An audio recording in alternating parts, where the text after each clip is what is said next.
The victims of a quadruple homicide that shocked Troy, NY, this week have been identified, but their killer remains at large.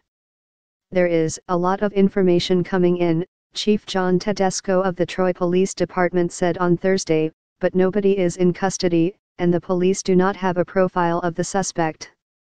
Victory Christian Church in Albany is offering a $5,000 reward for information leading to an arrest, and Capital Region Crime Stoppers is offering up to $1,500.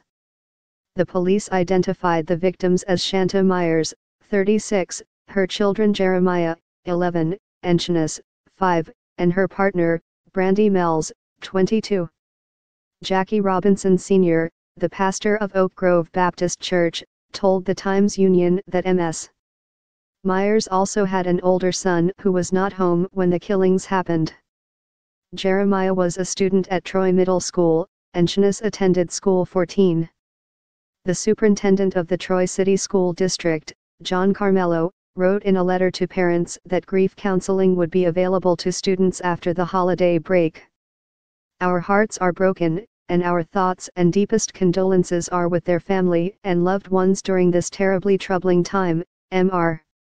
Carmelo wrote. The Troy City School District is a close and supportive community, and the loss of two of our innocent and promising children is especially devastating.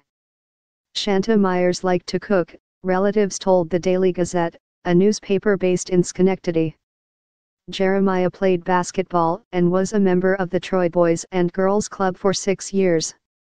The club started a GoFundMe campaign for funeral expenses, and said any excess money raised would go to mental health care for people affected by the killings.